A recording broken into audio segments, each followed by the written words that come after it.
close my eyes and colors fly. Come on. There's no hiding from your grace. I can't deny your heart from mine, and it's unrelenting chase. I was on the edge of deception, caught up in my own hesitation, until your love took over me. Whoa. So I let go and I let love show me life like it's supposed to be. And away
bring this new year in right.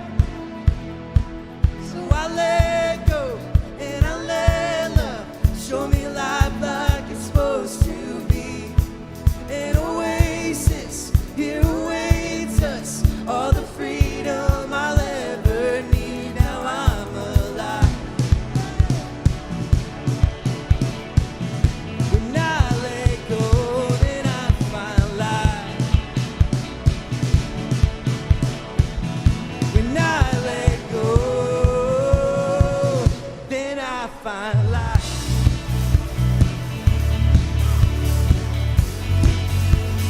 La la la la la.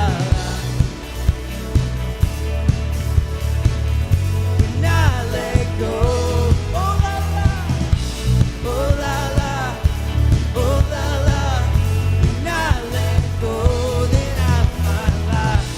Oh la la, oh la la. I let go, then I find life. Oh, we found life in you, Jesus.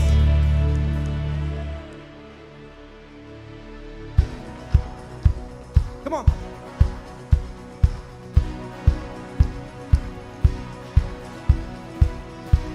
You have come, and we have found life everlasting.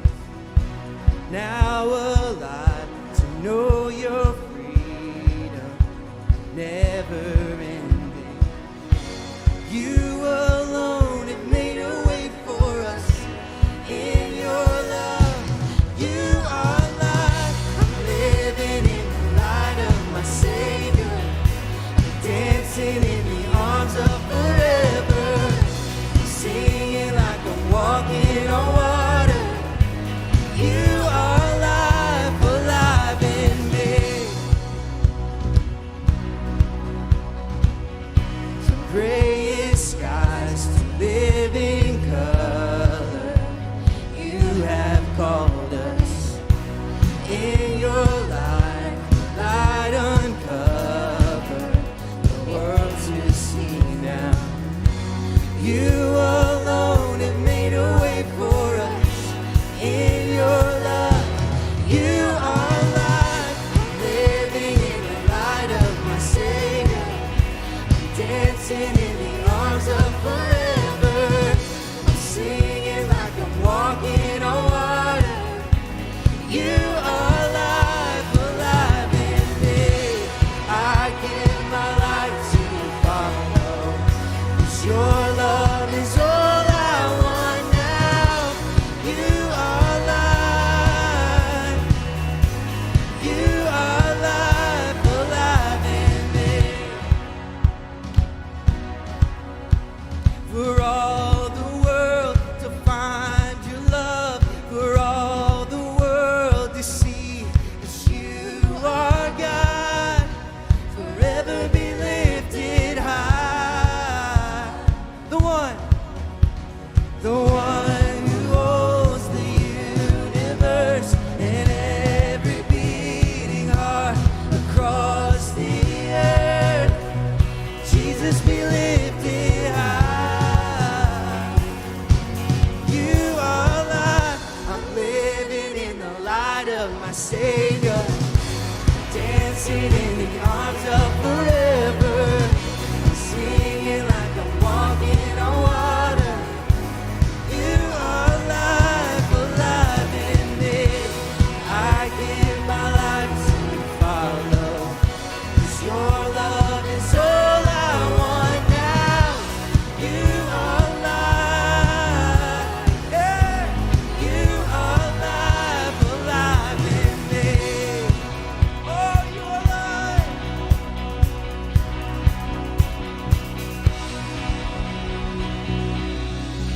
Yes, you are life in me, Jesus.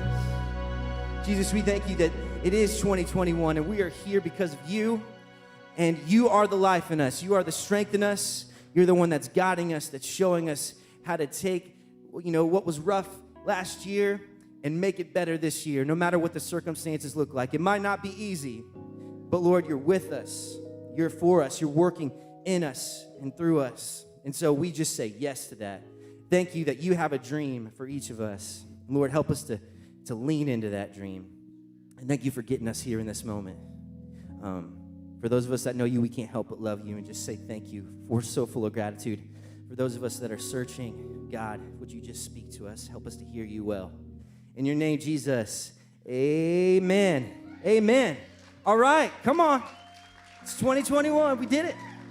All right, well, say hi to somebody. Maybe fist bump if you feel comfortable. Have a seat and check out what's next.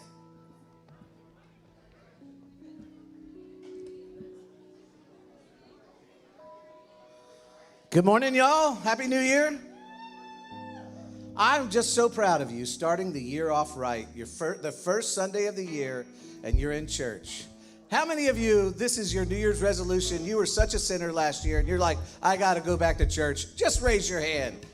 All right, a couple of you. Yep, the Austins, that's what I expected. I did that just for you, Jessica. Anyway, good morning, welcome, especially if you're watching online. Can we give our online audience a big cheer and round of applause? They're not quite as disciplined as you guys, but, they'll probably get something out of it. My name's Eric. I'm the founding pastor. Just want to welcome you. And if you are new here, or maybe you haven't done this, we'd love to connect with you inside the seat back pocket of a chair in front of you, or you're sitting on is what we call a connection card. And if you're brave enough to fill this out, let me tell you, we're not going to hassle you, but we do have a gift for you. It's just kind of open up the new year, something, that you can enjoy. Maybe, I don't know what it is, but maybe you're going to find out. But if you'll take this card, and then after the service, just drop over here to one of these community boxes, because see where it says men? I shouldn't have to say this, but that's not a restroom. That's where you can meet other men, sisterhood, care. So just take that card, and we'd love to connect with you. And then if you happen to have a young person, like a teenager or a preteen, they call them preens, their schedule, since everybody's going back to school, we're going back to as well. Tuesdays are going to be back in here for our teenagers and our pre-teenagers on Tuesday afternoon, Tuesday evening. They've got a lot of stuff planned, something I don't understand called Among Us. I don't know what that is. I thought those were toenails, but I think they're UFOs or aliens. I don't know. But come find out Tuesday, and there's some ice skating happening next weekend. So if you have a teen or a preen, or you're a parent of one, after the service, our tribe students actually sit right up there. You can see it on the bar, tribe. Go meet them at the hub, and they'll connect you there. Now, as evident on social media, many people are hoping that 2021 is a do-over from last year. How many like a start over, right? Many people, because looking back at last year, you know what I would say about 2020? It's hindsight. I've been saving that joke for a year, okay? So we're starting this new series today called It Was All Just a Dream. I think a lot of people are hoping that 2020 was just a dream, because as a child, you dream about what life has in store for you. I know when I was a kid, I dreamed of being a fireman, but then I realized as I got older that I did not want to run into a burning building, that I just like spraying water on stuff. Don't laugh, I was good. I could spray it up in the air. If you close your eyes, you would think it was raining. I mean, that's how good I was. But maybe for you, some of those dreams you had as a child came true. That's awesome. Maybe some other dreams that you initially developed faded away with the realities of life. When you're 5'7", you're not going to be an NFL player, right? Or maybe some of those dreams seem so far away that they're never going to come true. So what do you do when your dreams can't come true? Well, Pastor Graham is going to be up here. He's going to kick this series off. He's going to be up here after this song, and he's going to talk about what it feels like to be walking down the boulevard of broken dreams.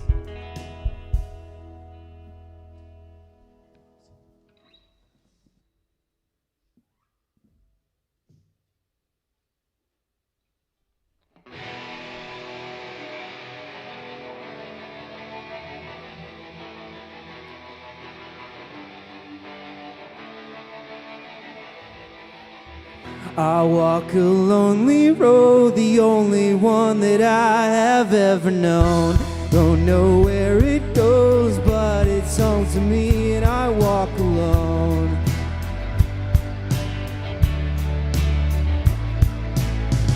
I walk this empty street on the boulevard of broken dreams, where the city sleeps and I'm the only one, and I walk alone.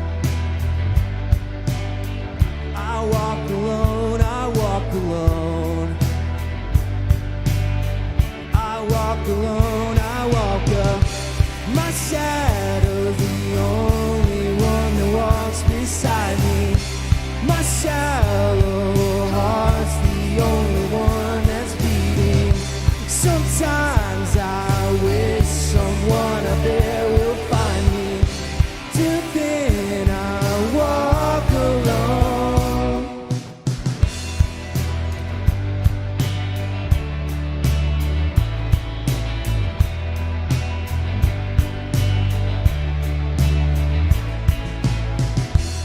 Walking down the line that divides me somewhere in my mind, on the borderline of the edge and where I walk alone.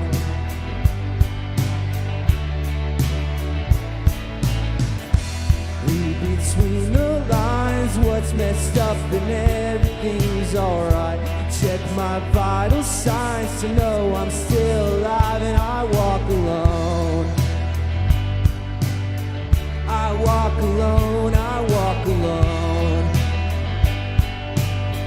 I walk alone, I walk alone.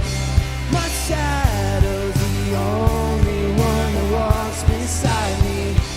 My shallow heart's the only one that's beating. Sometimes I wish someone up there will find me. Till then I walk alone. Walk this empty street on the boulevard of broken dreams, where the city sleeps and I'm the only one, and I walk up. My shadow's the only one that walks beside me. My shallow heart's the only one that's beating. Sometimes, someday, someone up there will find me. Till then I walk alone.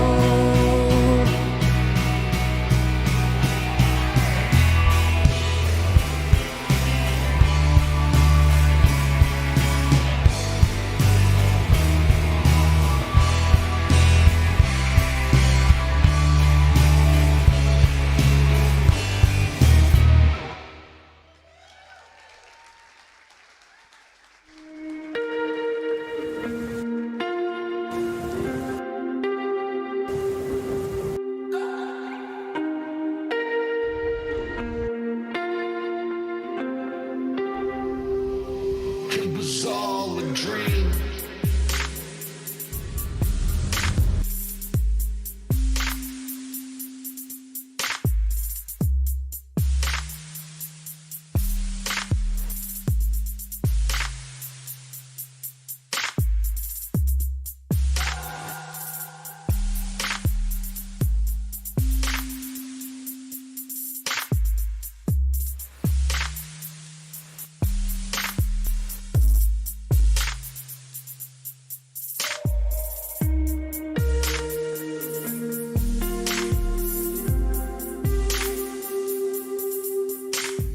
How sweet is that?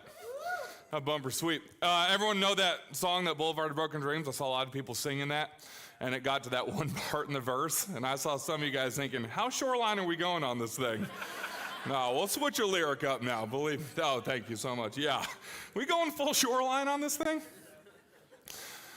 Good morning, guys. Yeah, you like these? Got them from Ross, 20 bucks.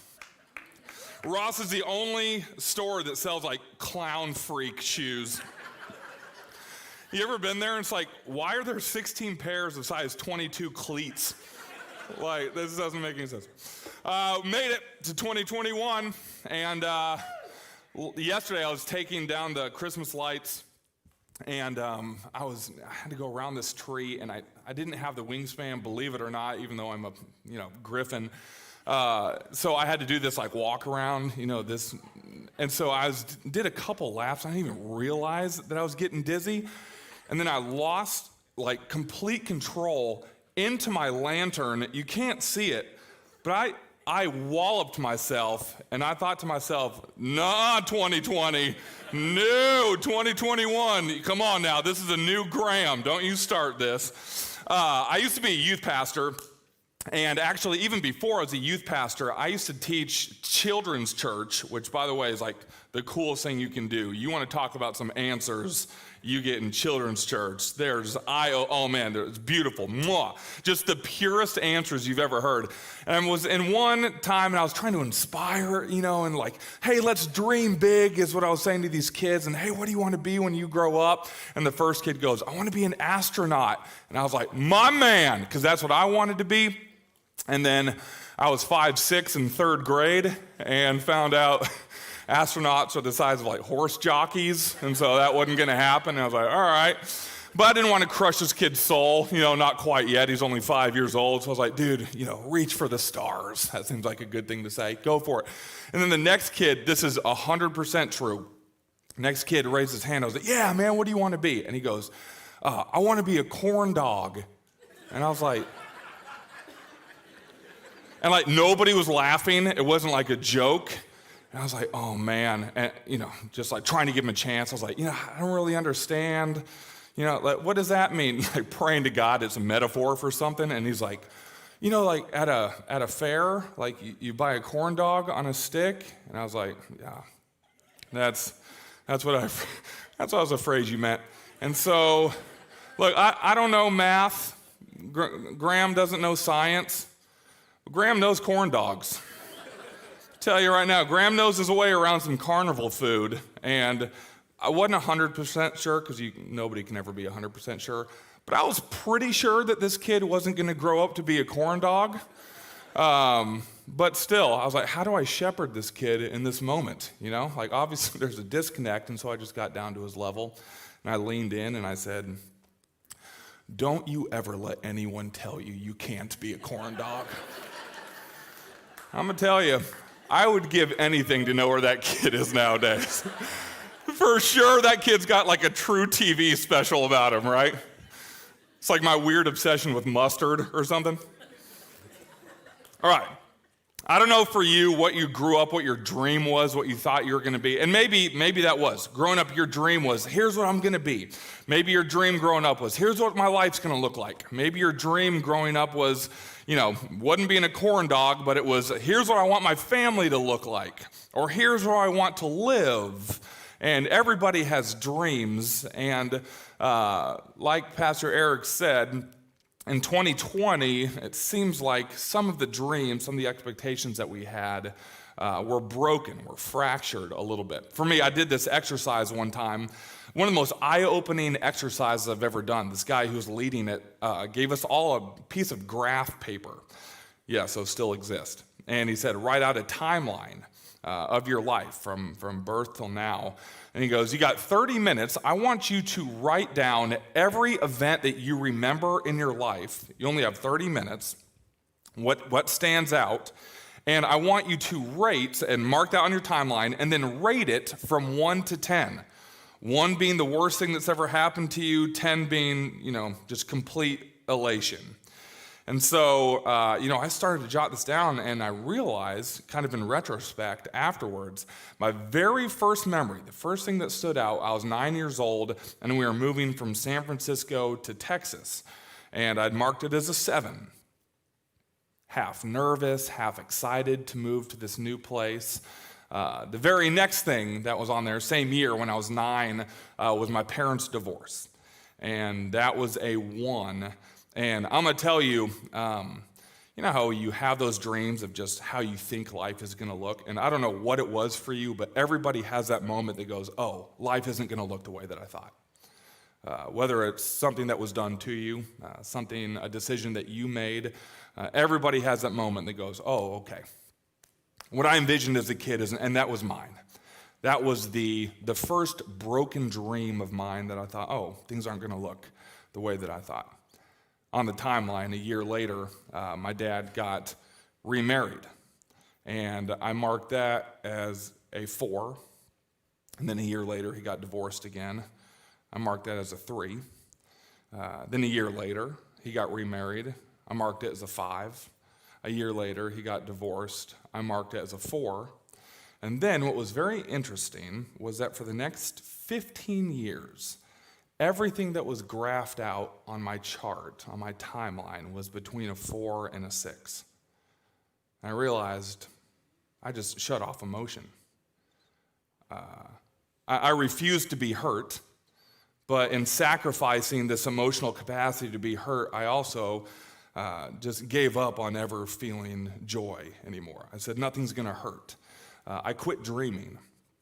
And maybe you're in here and you resonate with that. That sentiment of giving up on dreaming. Tried it. You've tried it. You guys sat here at the beginning of 2020 and you had your New Year's resolutions. And you said, this is the year, fill in the blank. This will be better. 2019, finally. Goodbye to you. Here's the new, and I'm stepping in. And man, you want to dream. We did as a kid, but dreaming just hurts too bad. Dreaming just hurts too bad. So, everyone good and depressed now? All right, see you guys next week. No, I'm just kidding. I thought instead of being depressed today, that we can actually learn a little bit about ourselves. In the wake of 2020, where everybody had, at the very least, was a broken expectation, but probably everybody had a broken dream, what can we learn from our reaction to our broken dreams that hopefully can set a foundation, a good foundation for 2021? Okay, so that's our goal today. Now, chances are that in the proximity of pain, in the proximity of loss, in the proximity of death, even death to a dream, we have one of three reactions. First reaction that we have in proximity to pain or death or loss is paralysis. Paralysis. You don't know how to react.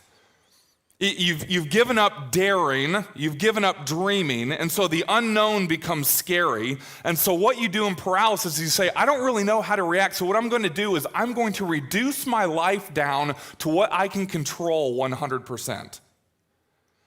I'm going to reduce and restrict everything down to what I know. This is what I know. I know that this won't fail me. And paralysis, everybody here has probably reacted that way. You know that when you're reacting in paralysis, it's like breathing through a coffee stir. You're a shell of yourself. Life doesn't feel free. Life isn't enjoyable. Paralysis. Second reaction that a lot of us have had is bitterness.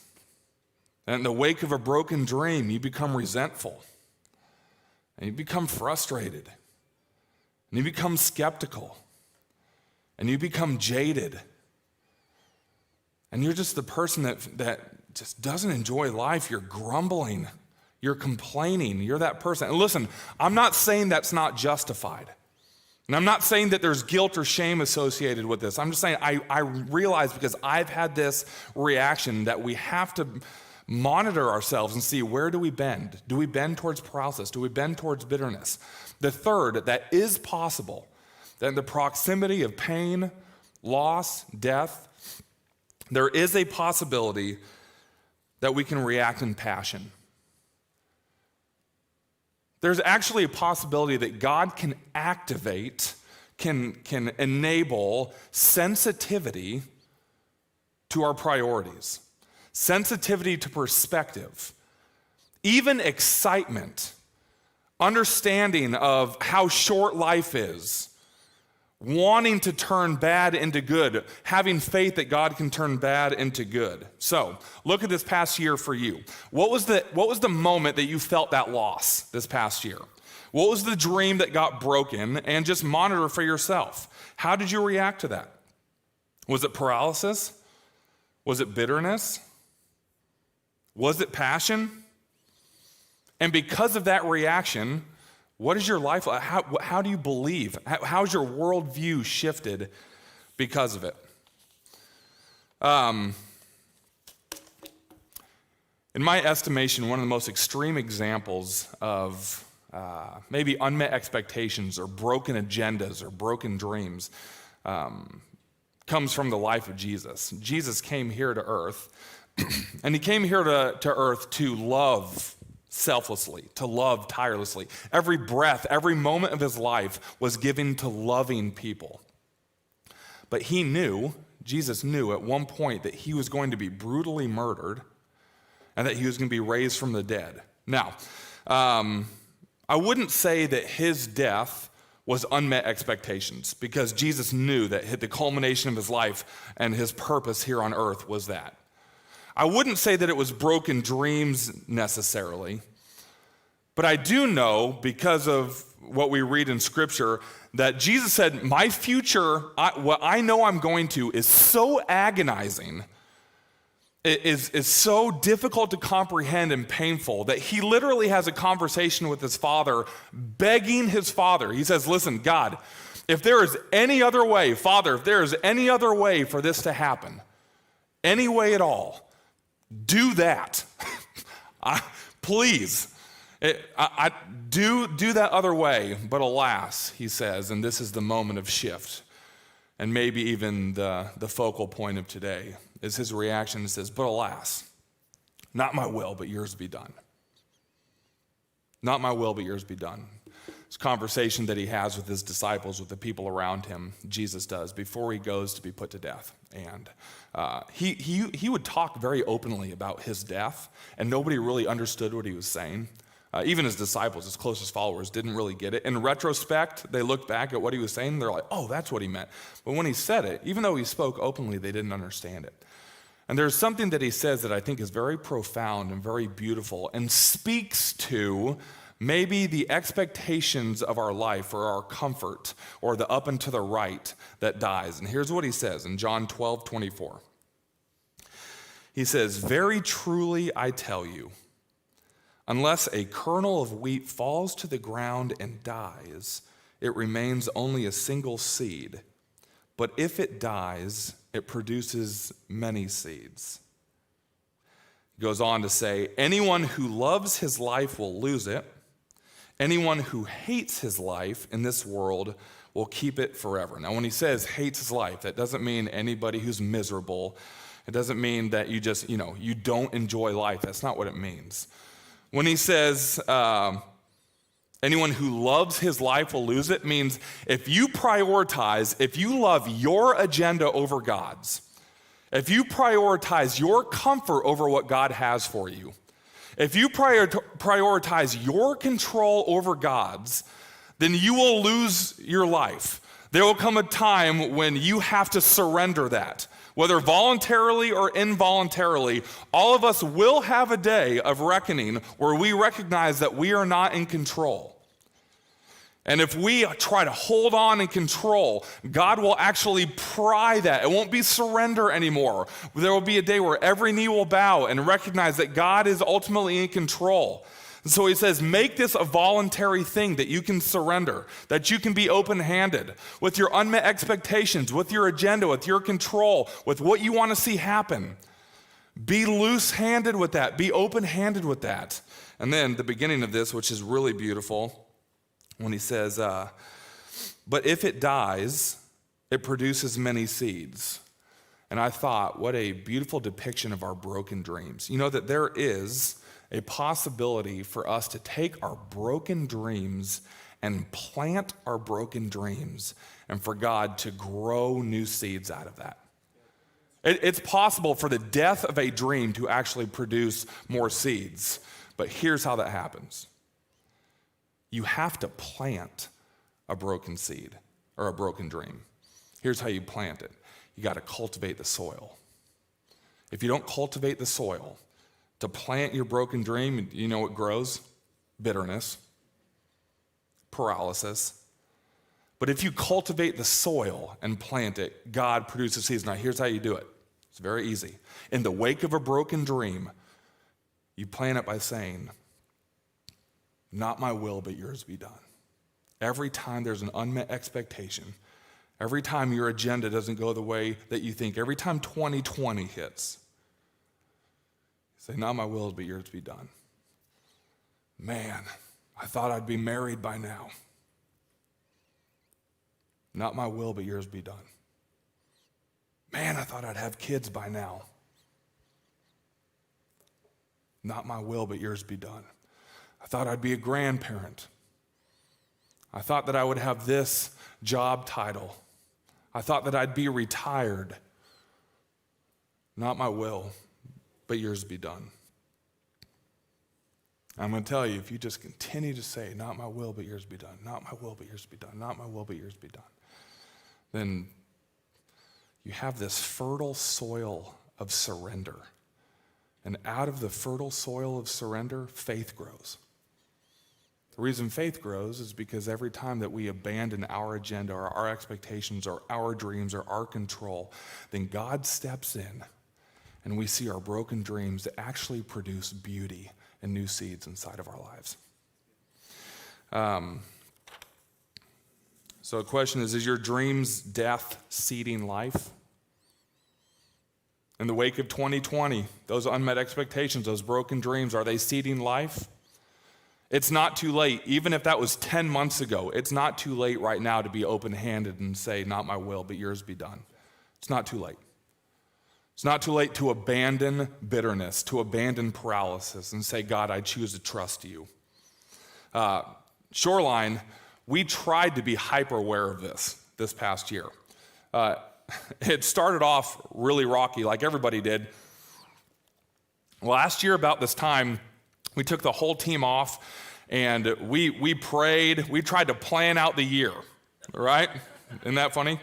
We're like, all right, here's what we're going to do. And we came back from this trip, and we felt that God was telling us, here are the values. Here are the values I want you to focus on. Not just for the church, but we actually had point of emphasis values that we believe God is leading us to inside of 2020. And then we also came back with this whole whiteboard of, in our estimation, how we see this playing out. And that was where God laughed a little bit, right? That was where God winked. Now, the values that God has given us, the why, right, the engine behind it, have remained pure. It has remained steadfast. That is what God gave us. Our estimation of what we thought it was going to look like has changed every way imaginable. Almost nothing on that whiteboard happened, right? Proverbs 16:9. We can make our plans, but the Lord determines our steps. We can make our plans, but the Lord determines our steps. And you know what I thought? That God delighted in our whiteboard. That we said, in our estimation, here's the best way to do it. And we ran after that, boy. Man, we were going for it. Here's going to be our series. Here's going to be our graphics. We started running. And as we're running, God goes, yeep. And he shifted us. And then we're like, this way? Sweet. And we ran, he's like, yeep. It shifted us a little bit more. And so what I thought is, if God's going to direct your steps, you've got to be moving. If God's going to direct your steps, you have to be moving. It's easier to steer a moving car than a parked one. God is not disappointed when you take off running. In fact, he goes, if I've given you something, if I've given you passion, if I've given you dreams, I want you to run after it. I will be the one that determines your steps. I will curb you. I will shift you. I will move you. You know what's beautiful is that every time that there's a shift, every time that there's some sort of alteration, that we know that God is maneuvering us. And you know what we find sometimes? We find sometimes that our dreams weren't big enough. One of my favorite movies of all time is Mr. Holland's Opus. Anybody ever seen that movie? My gosh. Every time I see it, I cry so much, I get diarrhea. Like, I get dehydrated. It's bad. I'm a crier anyway, and that movie, it gets me. Feels like I didn't need to share that. That's fine. So in this movie, the main guy's name's Glenn Holland, and he's this up-and-coming composer. And Glenn Holland's dream is New York City. Glenn Holland's dream is, Broadway. And Glenn Holland has this little pit stop job where he takes a music teacher position at this high school. And he's like, I'll be here for a little bit, but, that's where I'm headed. And that little pit stop move, life happens. And his wife gets pregnant, and then money gets tight. And he finds that his life eventually, instead of this pit stop, kind of turns into this daily investment in the kid's life. Sometimes enthusiastic, sometimes begrudging, but that is what his life turns into. He blinks 3 times, and 30 years passes. And that he's essentially, the high school cuts the budget for the music class, and so he's forced into retirement. And there's a scene at the end when, he's kind of packing up his stuff, and he's just wondering out loud to himself, and he's like, did I even make a difference? Like, did I even do anything? It's going to get me. This dude, Mr. Holland's Opus, man. Dreyfus, baby. You outdid yourself. But he's walking out the door and he hears this noise in the auditorium. And he goes to kind of investigate what it is. And in the auditorium, there are thousands of his students from 30 years of investment. And some of them are businessmen and businesswomen. Some of them are politicians. But every single one of them in that room has a sense of value, has a sense of worth. Because Glenn Holland lived his life investing 1 minute at a time into what was present around him, and he watched, and he saw that the world was changed because of his investment. And I thought, sometimes our dreams aren't big enough. Sometimes our dreams aren't big enough. And man, we think Broadway's the answer, and we think New York City's the answer.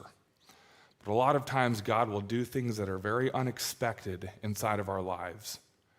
That he will maneuver us in a way because he sees eternally. He has eternal perspective.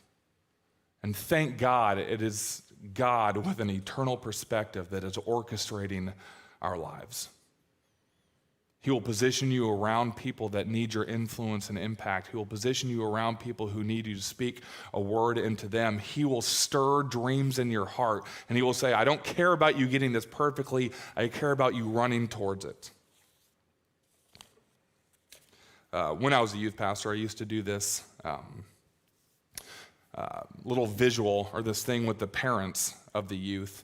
And we would take a jar, and we would take a ton of marbles, and each marble represented a week in their child's life. And you would actually count out the number of marbles from birth to when they left at the end of high school, hopefully. And you'd put them all in the jar, and then you would remove the number of marbles based on how long that they've lived to show how many weeks you have remaining in your child's life. And I got to tell you, the visual is jarring. And actually, we told the parents, we'd say, hey, a really cool thing to do is like make this a little rhythm of your life. And every week, take out a marble. And it's just kind of this reminder to be intentional in your child's life.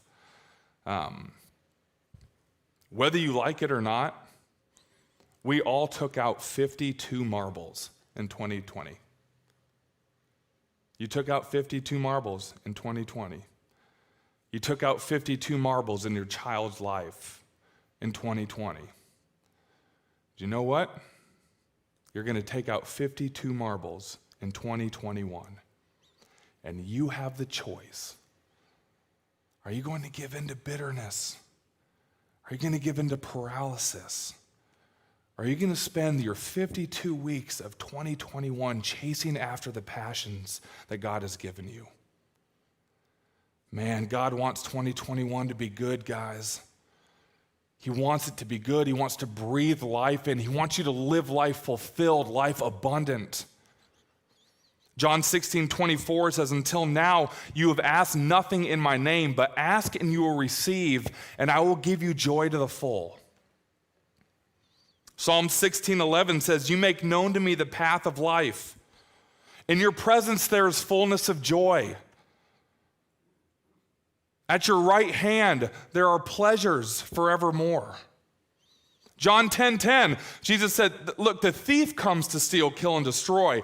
I come to give life, life abundantly. God wants a fulfilling 2021 for you.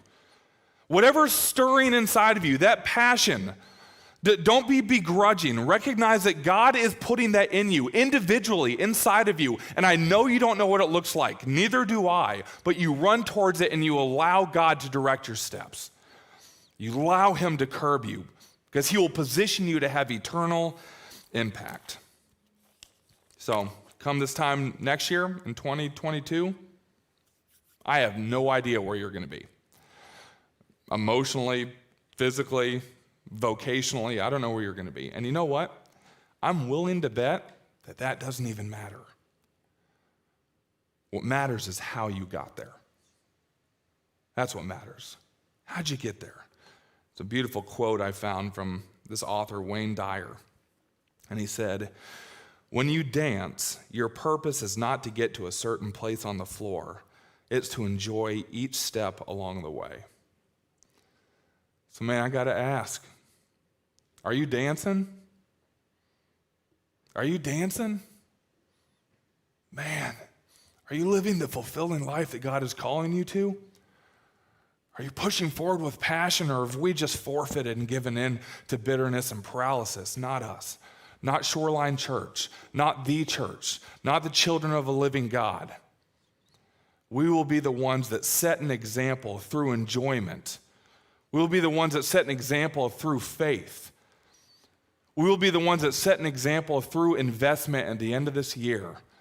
No matter where we are, I think that we're going to find that we are dancing the entire way, taking delight in the God that loves us. Psalm 37:4, take delight in the Lord, and he will give you your heart's desires. Father, we just want to start this year by surrendering. We want the fertile soil of surrender. That's it. Grow our faith. Grow our trust. Allow us in the wake of unmet expectations and broken dreams to place all of our trust in your sovereignty and your goodness. I'm not asking that 2021 is different than 2020. I'm just asking that you shift my heart's posture to one of surrender.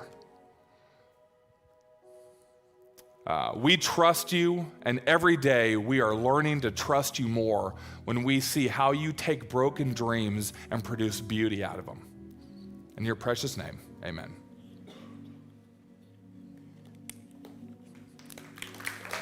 Oh, thanks. I got it.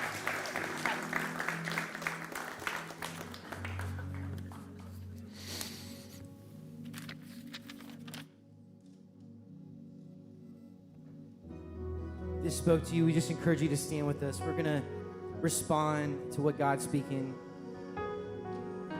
Lord, would you just help us to trust you more?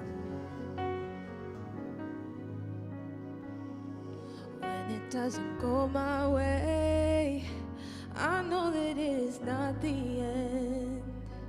I'm trusting you have better plans I haven't even dreamt of yet.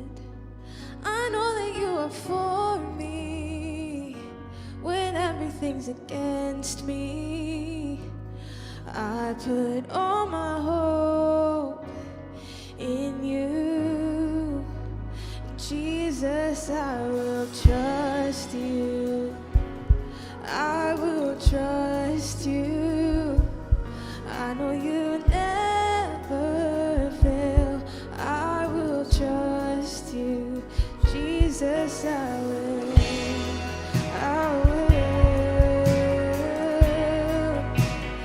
Jesus, I will. I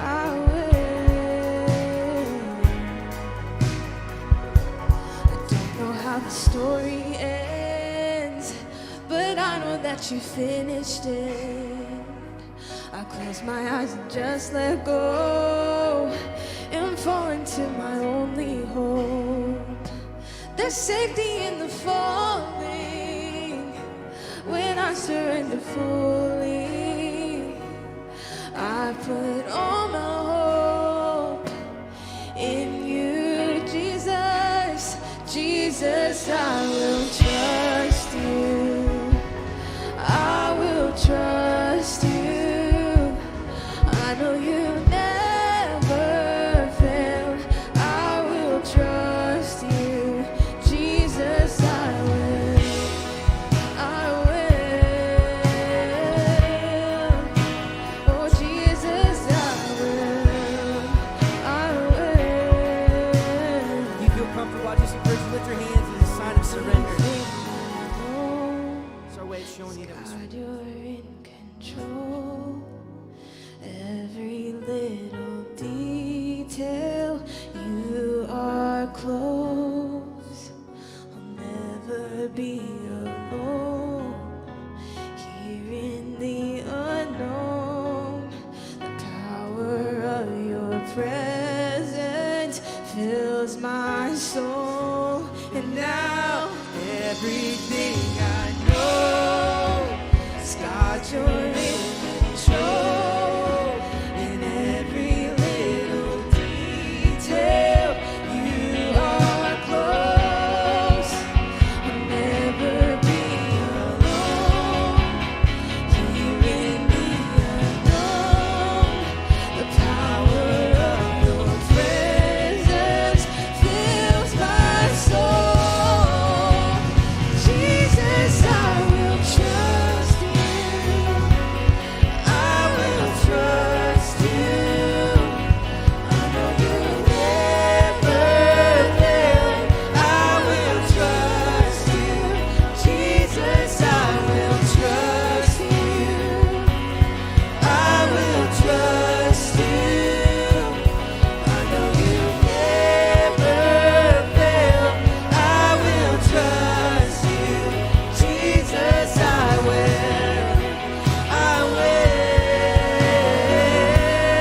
Jesus, I will. Oh God, Jesus, I will. I will.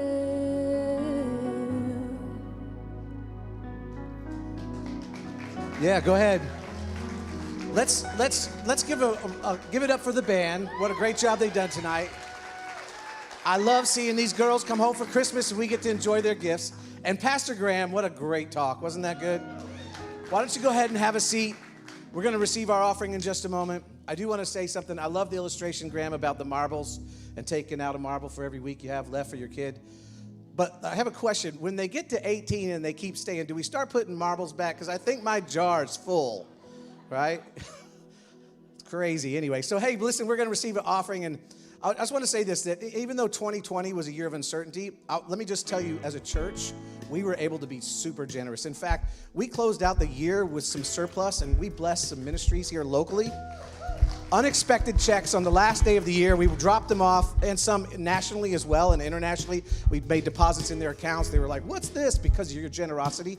And I just think that it's really a signal of the year, you know, because it's kind of a picture of what happened this year. It reminds me of a story in the Old Testament. Now, everyone knows, you know, Father Abraham had many sons. Well, he had a son named Isaac. And there's not a lot about Isaac in the Bible, just that he birthed this guy named Jacob, and Jacob had 12 sons. But there's a few chapters, but one of them is real significant because it says there was a famine going on in the land, and Isaac decided to sow anyway, he decided to plant. And you didn't plant when there was a famine because you would lose your seeds. It would you know, there's no water to water your seeds. It would be a waste. But Isaac trusted God and went ahead and planted, and it says he reaped 100-fold. And see, that looks irrational to most people. Farmers, would that be irrational to do that? He's a farmer over there. If you want anything, he's got it. Some hay, especially if you want any hay, he's got hay. Anyway, that's irrational. But see, sometimes God's generosity, actually all of God's generosity looks irrational to us. And so we have that kind of saying here about irrational generosity. That's what irrational generosity is all about. And so we may not know what 2021 will bring for us. Because I don't think it's just going to be a magical year and everything's going to get better. I think we're going to be more prepared for this year than we were for last year. But we don't know what it's going to bring. But I guarantee you what we will continue to do is to be irrationally generous.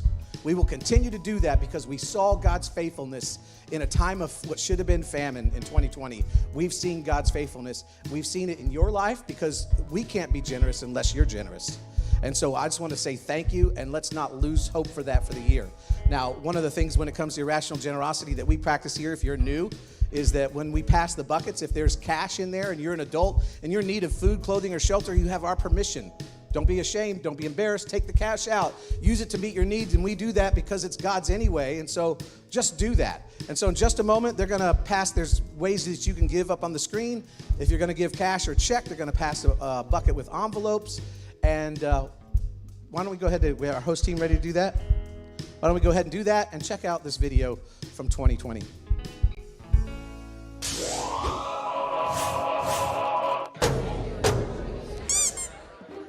So I was reeling in this big old whopper, right? I looked left, looked right, looked left. Then I reeled him in, and then I grabbed him by his neck, and I just kind of stared at him for a second. He looked at me, and he said, "That's the best hook I ever tasted." Of course he didn't.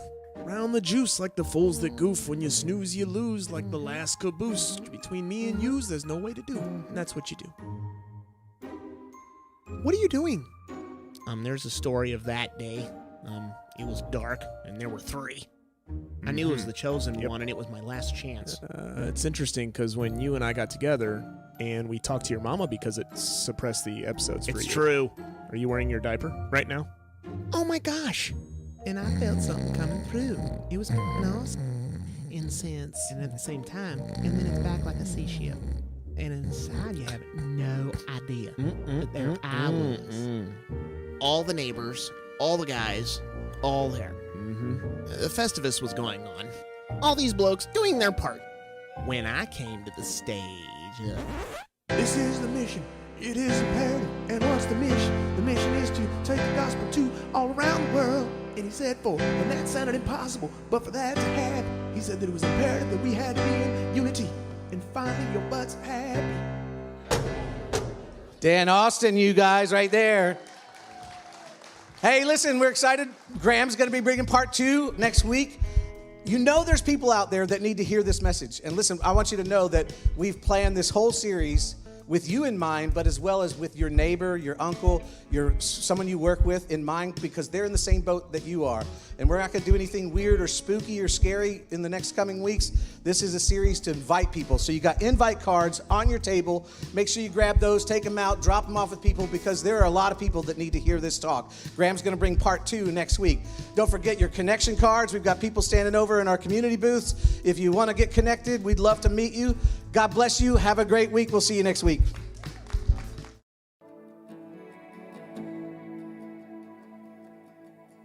People come together, strangers, neighbors, our blood is one. Children of generation, of every nation, kingdom come. Don't let your heart be troubled. Hold your head up high, don't fear no evil.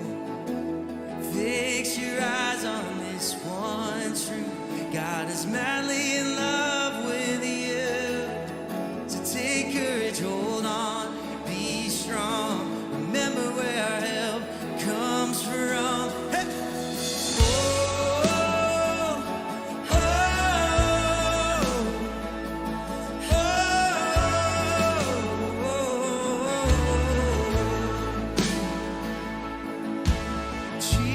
Jesus, our redemption, our salvation is in His blood.